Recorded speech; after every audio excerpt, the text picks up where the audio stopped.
Everything that I have learned about communication, I have learned from sex offenders. Over the last 20 years, I have worked with thousands of offenders, their victims, their families, their friends, but that's not all. I also work with people who self-identify as having or have been diagnosed with sex and pornography addiction. I believe that sex and pornography addiction is a myth. The Association for the Treatment of Sexual Abusers, a worldwide organization, states that sex and pornography addiction is not an accurate clinical diagnosis. An addict is actually defined as someone who uses a specific substance, particularly an illegal drug. Addiction comes from the medical model, not the mental health model. Yet, labeling it as sex and pornography addiction has become rampant. Some people use it as an excuse for an overarching self-sabotaging behaviors. Other people use it as an escape from consequences, such as prison or legal ramifications.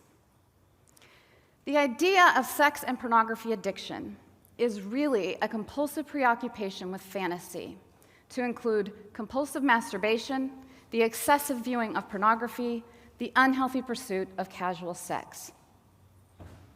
In 2017, Pornhub.com had 81 million visits per day, which they further broke down to 50,000 searches per minute or 800 searches per second. If you were to watch everything that was downloaded in 2017 alone, you would have to watch 68 years of pornography continuously. The obsessive use of pornography is a worldwide issue. The United States comes in first for the highest amount of traffic. The United Kingdom is second. India is number 3, with Japan being a close fourth. In the Philippines, they have the highest average viewing time, approximately 13 minutes, whereas in Russia, the average viewing time is about 8 minutes.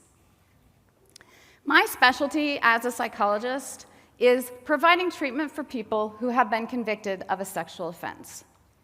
One patient comes to me and he tells me that his wife has labeled him as a sex addict because he has had multiple affairs over their 26 years together. Another patient tells me that he is ashamed to talk to somebody about how much pornography he's been viewing, sometimes up to 4 hours a day, to avoid the stress that he's having at work.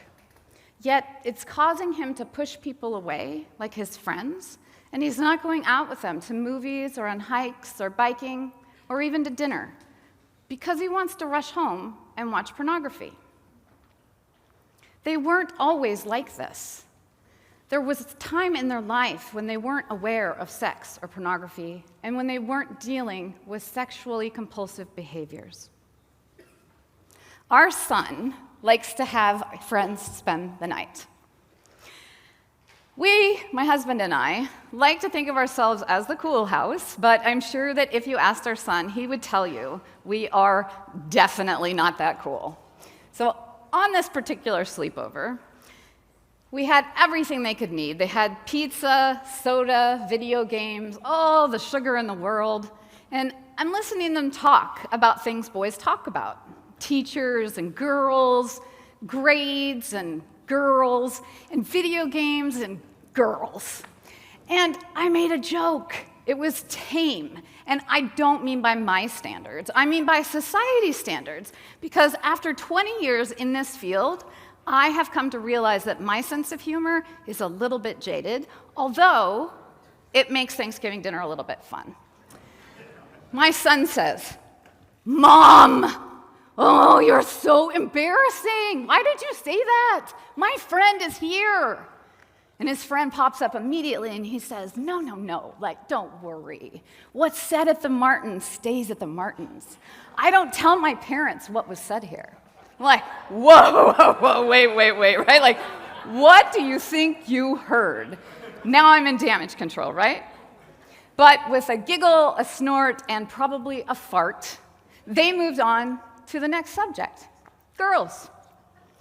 But But as I watch these two innocent boys, knowing that we are the cool house and that our home is safe, I'm reminded of a study in 2008 by Cyberpsychology and Behavior that states that 93% of boys and 62% of girls have been exposed to online pornography during their adolescence. Our children are being bombarded by images of sex and fantasy at the rate of 68 million pornographic search engine requests every single day. So, if you find yourself spending hours on the internet looking for pornography, or you're going outside to meet strangers and have casual sex instead of developing a meaningful, real-life relationship with someone, you're lacking connection. And all of us deserve to have connection. So how do we move from this negative behavior and into something more positive? Cravings or impulses peak at 3 to 5 minutes. So I'm going to give you 3 exercises that you can do that will help to distract you during this period of time. The first one is easy. It's physical movement. We all know how to do it. We all know it's supposed to be good for us. So get up from your couch and take a lap around the living room. Go out and take your dog for a walk. Change your environment. Anything physical that you can do that will refocus your brain on a new goal. You could even do 10 push-ups. Wait, you didn't think I was really going to do 10 push-ups. So I'm going to go ahead and ask you to do the next exercise with me. It's very easy. You can do it anytime, anywhere. I promise it's not embarrassing, so just follow along. First, I'd like you to think of something that you're stressed about or that you're worried about. Maybe it's your relationship, maybe it's your finances, or maybe you're just worried that your kid's friend is going to go home and tell his parents what he thought he heard at the Martins.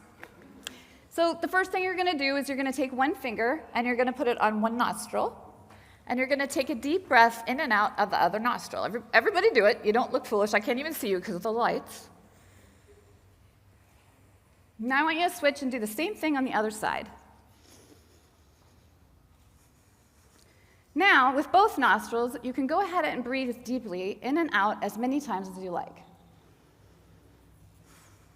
See, that's even helping me relax, and I'm the one up here. So I'm going to go ahead and demonstrate for you the next exercise.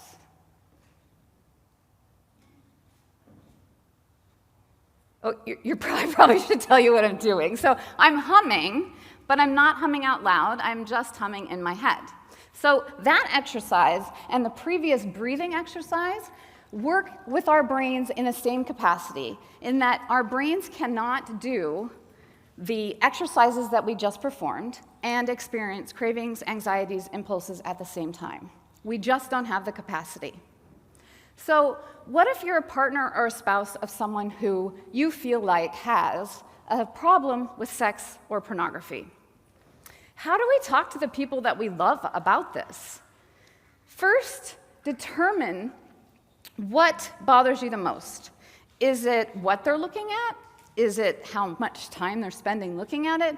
Or is it the fact that they're going outside the relationship to fulfill their sexual needs? Come at them from a place of compassion. And then try and talk to them during a time when you think that they won't necessarily be on the defensive. What if you're a parent? Be willing to talk to your kids about the things that they are going to see on the internet, at their friend's house, or in a movie. Be honest with your children. Don't be afraid to talk to them about the shame and embarrassment that surrounds sex. The odds are good that they're going to see it, so set them up for success.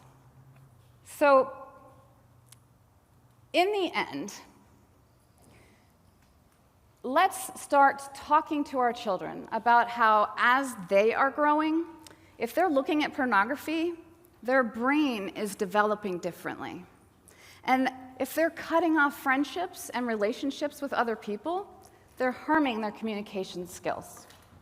And as a society, let's begin to learn and teach appropriate coping skills. Let's stop objectifying others and instead see them as a whole person, a person who has problems just like us, somebody who probably spilled curry from lunch on their pants just like us, and people who don't necessarily get along with all of their coworkers just like us. In the end, whether you call it addiction or sexual compulsion, everybody deserves compassion and connection. Thank you. Now you drop and give me 10 push-ups.